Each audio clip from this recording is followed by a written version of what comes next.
Hey everybody, it's Luke Radel here on Marshall Street as Governor Kathy Hochul is giving her State of the State address in Albany. Lieutenant Governor's here in Syracuse to grab a slice. How are you feeling? Feeling pretty good. How you doing, man? Pretty good. Thank you for coming back to Syracuse. Let's go inside. Absolutely. How you doing? Hi, how are I'm you? gonna say hi to some folks down here. Cheerio. You doing all right? Hello, Governor. I'm trying. Yes, sir. That's all you Stay can healthy. do. Yes, sir. Appreciate you. Fighting for you. Are you eating healthy? No. They're making me not eat healthy. That's right. I'm literally trying to be on a strict diet, and let's do an interview here. You come here, And I said, if you come here, you ain't on no damn diet. I told him, I said you can't come here and not get the pizza. It's a requirement. Cheers. cheers, man. Cheers.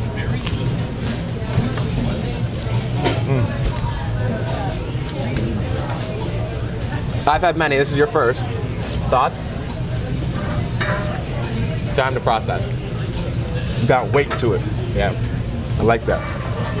I like a good weighty pizza that's got a little heft to it. Sauce got a little bit of a zing. Sauce is good, Yep.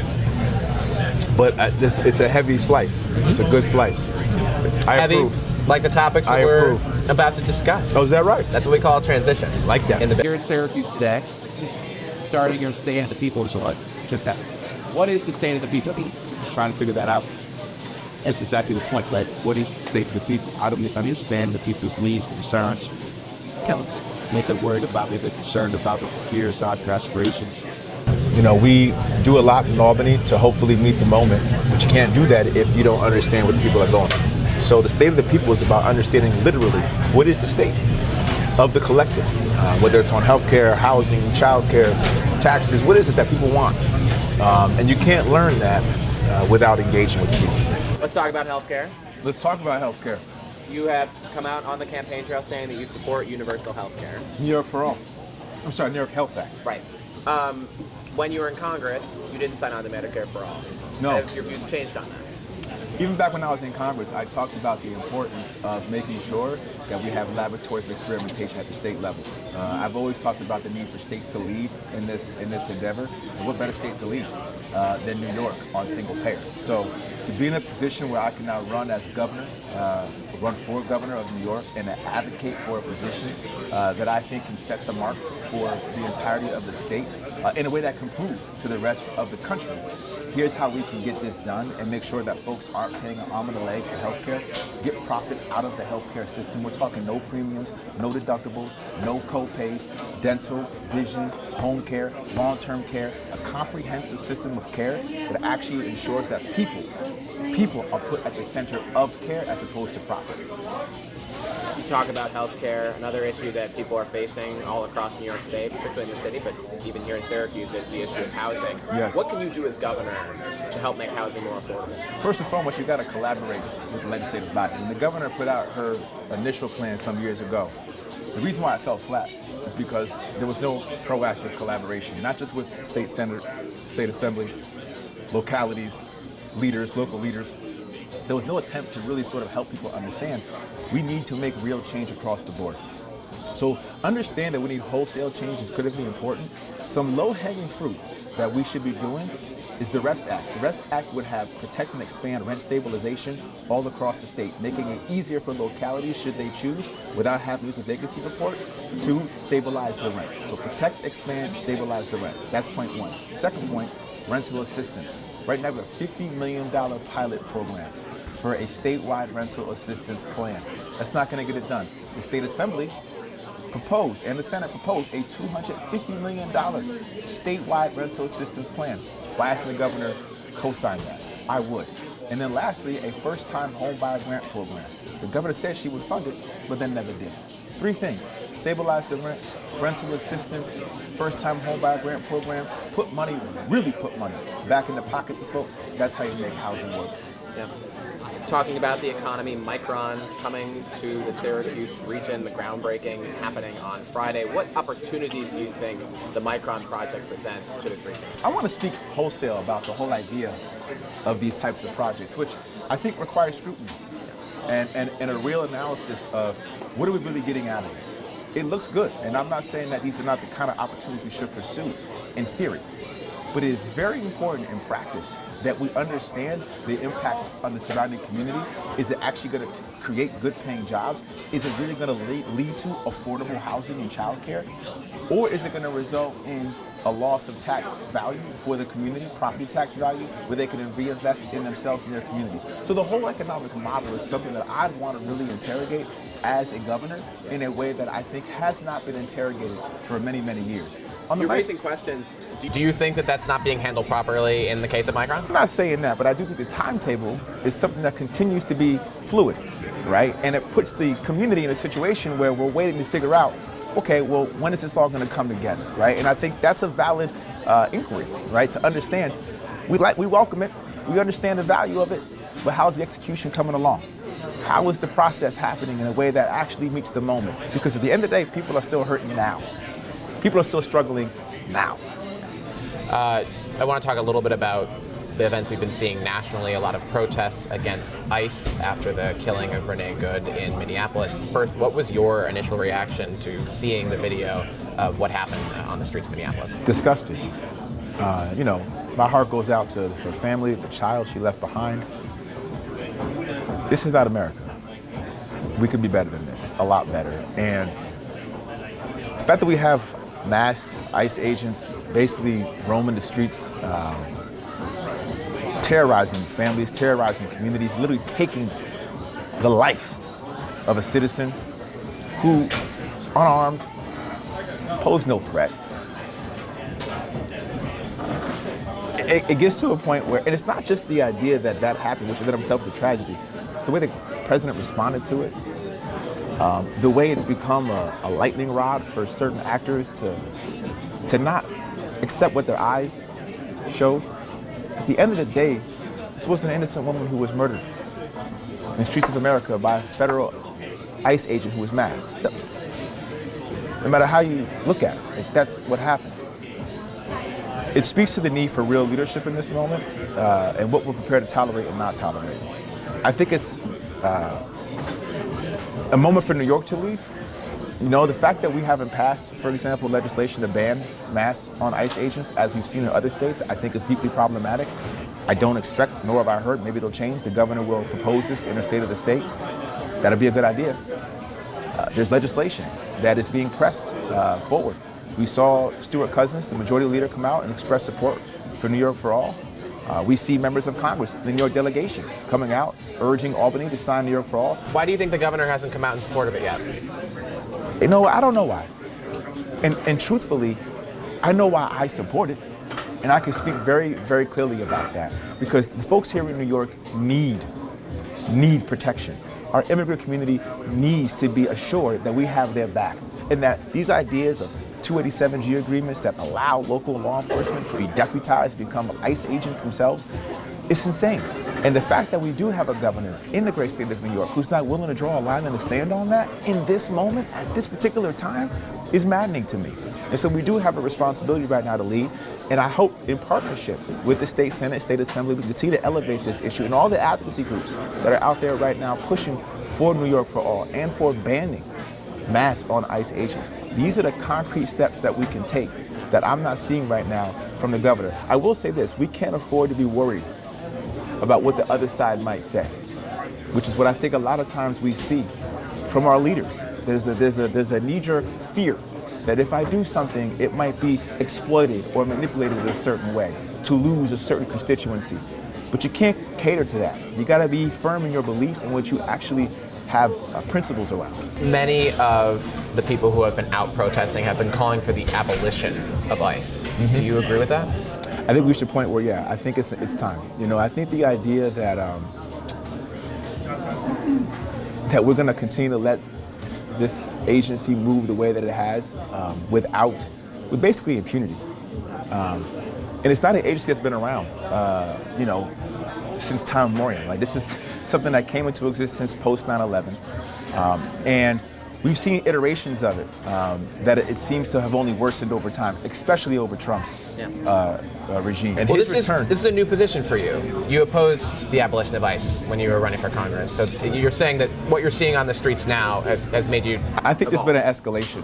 I think that when you have masked men in the streets of America killing citizens. And then having a president basically double down on it. Where does that leave us? While we're talking about thorny issues, things that people have been out protesting about, there's been a lot of unrest about the ongoing violence in Gaza, and I want to hear from you about this because you've been running to the left of Governor Hochul on a wide range of issues. I haven't heard you talk at length about your views about Israel and Palestine, so I want to give you the opportunity to share what, as the governor of New York, your position would be on a lot of these issues that we're seeing come across, especially with folks on college campuses and elsewhere protesting. Well, as I have said, the idea that the United States would ever fund, provide weapons or diplomatic cover to any military operation that causes catastrophic civilian casualties or mass starvation is unacceptable, and we shouldn't be funding, providing weapons or diplomatic cover in any way, shape, or form. Otherwise, we are complicit. Have you been to Israel? Complicit. I have been. Yes. When I was in Congress, my first term in Congress, as part of, when you go over there, when you first become a member of Congress, part of one of the things that I experienced was being able to go on these trips out abroad. And one of the first ones we did as a member of Congress, a bipartisan trip to Israel that I was able to go on with my wife, who's Jewish as well, black and Jewish. We have two boys, twin boys, 12-year-olds, who are going to be bar mitzvah this year. And my wife had been there already for 4 or 5 times through the work that she does to bridge gaps, in diversity. So this is a very personal issue for us, and one that, on a familial level, it felt very good to be able to have that experience with somebody who is my partner, and do so in a way that, gave me perspective as well. Have you gotten questions about that trip? Because I understand that was funded by a group that's affiliated with AIPAC, and obviously we've seen a lot of Democratic candidates come out saying that they won't accept money from AIPAC. Is that your position as well? Yeah, I haven't taken money from AIPAC on any campaign, right? So that's been consistent. I mean, again, that was a trip that, as a member of Congress, first term, first year in Congress, showing up to Washington, we're going to Israel. Let's go. Did you meet with the Prime Minister while you were there? Oh yeah, we met with the Prime Minister. We met with a bunch of folks all across the political spectrum. The Prime Minister. He's deeply problematic. A war criminal. That's what I think. I think that. Do you think what's going on there is a genocide? I think that. I've thought about this for a while, and I think it's one of those situations where I can see how people would want to argue it both ways. And I'm sensitive to this, candidly, based on my own relationships. But yeah, I can see it's hard to argue against scholars. It's hard to argue against people who spend their lives, understanding the dynamics. But here's the thing I think is really important to understand. Wherever you fall on that question, we can't fund it. We can't weaponize it. We can't provide diplomatic cover. We got to be in a position where we account for, irrespective of what you label it, we can't be complicit in it anymore. And I think that's the piece that I would hope all of us can rally around as we move forward. I want to bring things back here at home. You're in Syracuse to start the State of the People tour. What kind of support have you been seeing from folks around the ground, local electeds? Have you received any endorsements yet from folks in the community leaders? I mean, tremendous amount. We got a bunch of endorsements from grassroots progressive organizations, from NYCC, from to Citizen Action, to NIPAN, to For the Many. We also have great climate action groups behind us, from Third Act to Food and Water Watch. We are building a people-powered, community-powered, bold agenda, an idea that I think will help to inspire folks across this state to understand that this is a moment that we need to meet. Jabari Brisport, Senator Brisport, also came out and supported the campaign. Same member, Emily Gallagher, another progressive champion in Brooklyn. We are building a groundswell of people-powered support all across this state that I think will allow us to propel forward in a way that, by the way, is not powered by corporate PAC money, right? It's powered by people money. The first campaign to qualify for public matching funds, the first statewide campaign to qualify for public matching funds, it's remarkable to be in this position, and I'm excited to keep pushing forward an agenda, whether it's New York for All, whether it's the New York Health Act, whether it's, which we have not discussed, taxing the rich and making sure that we actually raise revenue for investment in our communities, or whether it's making sure that we have a climate agenda that meets the moment. All of these things should be on the table and are things that I'm firmly dedicated in. The reason I asked that question is because just this morning I got the news alert from Syracuse.com that the mayor of Syracuse, Sharon Owens, endorsed your opponent, Governor Kathy Hochul. I wonder what your reaction is to that, and have you spoken to the mayor? Yeah, I'm super excited about my NYCC endorsement, my Citizen Action endorsement, my For the Many endorsement, my NIPAN endorsement. Have you spoken to the Oh mayor no, Owens? I haven't. Well, we've spoken, but not since her election. It's been a little while since we've actually communicated. But we have a great relationship. I wish her all the best. It's politics. Somebody who hasn't endorsed yet, Mayor Mamdani, down in New York City. Have you spoken to him since he was sworn in? Since sworn in, no. We've had discussions before he was sworn in. After his election? Yes. After election, before he was. Do you get a sense from him of what he would need for an endorsement? He has said that Governor Hochul hasn't asked him for an endorsement. Have you asked him for an endorsement? Again, no, I have not. But my focus is what our campaign can do. We have to establish the fact that we're here to deliver for folks and continue to make sure that people understand that as we move forward. We have a responsibility to make that case.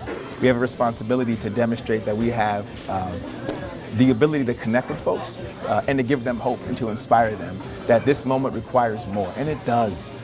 We can't tinker around the edges. The state of the states today, I'm curious what bold initiative is going to be put forth. We're not going to hear tax the rich. We're not going to hear New York for all. We're not going to hear universal child care. Let's talk about universal child care. Yeah. I applaud the fact that the Mayor Mamdani, was able to really push her, which is what happened. He pushed her to get to a place where it became a focus. But if you actually unpack what we get, a lot of good stuff in there for the mayor. In terms of the new 2K programs, for more funding for 3K. Good stuff for the mayor. In the city. Last time I checked, New York is bigger than the city. We're outside the city right now, right? This is not the city, right? What do we get? I do know that we talked about universal fully funding or actually funding pre-K, which is great. The governor said that the reason she's doing it now, even though it's been in the books for 10 years, is because communities haven't stepped up. So for 10 years, communities weren't stepping up, but now you decided to step up and you found the money somewhere that you could have found before. Okay, great. But then beyond that, what else? And I think it just speaks to this way in which we have to require more from our leaders and not be satisfied with the press release or the headline, but actually unpack what we're fundamentally getting. And here's the key. The way that the tell on all this is, what's the revenue raising? That gives the ball game up. There is none. There's no revenue raising. It's $1.7 billion she says she was able to find for this year. Okay, what about years 3 and 4? How do we grow it? What's the plan? What's the vision? Or is it just a moment where you're trying to survive? There's a difference. Yeah. No worries. There's one more question. It's fine. When voters are figuring out who they're going to vote for in the primary coming up less than 6 months, what do you want them to know about you and about what you will bring that is different than what Governor Hochul has brought for the past 5 years? I think we kind of touched a bit on that in that last answer. Yeah. We don't have the luxury in this moment to accept the status quo and somebody who protects it or just maintains it. It's broken. It's failing people. People are hurting all across the state. 1 in 5 kids in poverty, half those kids in deep poverty, 2 out of 5 households can't afford basic necessities. People are hurting. They're struggling. And at the end of the day, we have to ask ourselves, do we have a governor who has a vision to get us out of that? Do we have a governor who's got a plan, who's ready to be bold, who's ready to actually pursue a set of policies that will transform a system that is currently failing everyday people. We have the largest wealth inequality gap of any state in the entire country, and yet we're the third largest economy of any state. So we have the money, we have resources. Where is it going? Why is it not reaching our communities? I'm telling you, as somebody who's been on the inside now, as Lieutenant Governor, I'm seeing the failings. I'm seeing why it's not reaching the people. And we need leadership that's in a position to course correct that and actually invest in people. Not in corporate profits, not in corporate greed, but actually invest in community and invest in public goods. That is the contrast between myself and the governor. I'm not here to survive. I'm not here to just figure out how to hold on to power. I'm here to figure out how to leverage the power the people give me for the people's benefit. Whatever the politics are of that, the politics will be. How about moral agency? How about the fact that we have a guy in the White House who is morally bankrupt? And how are we going to contend with that if we don't have moral force? Not just political power, but moral force. Lieutenant Governor Antonio Delgado, thanks as always for your time. Thank you, man. Hope you enjoyed the pizza. It's delicious. Okay, I'm happy to hear it.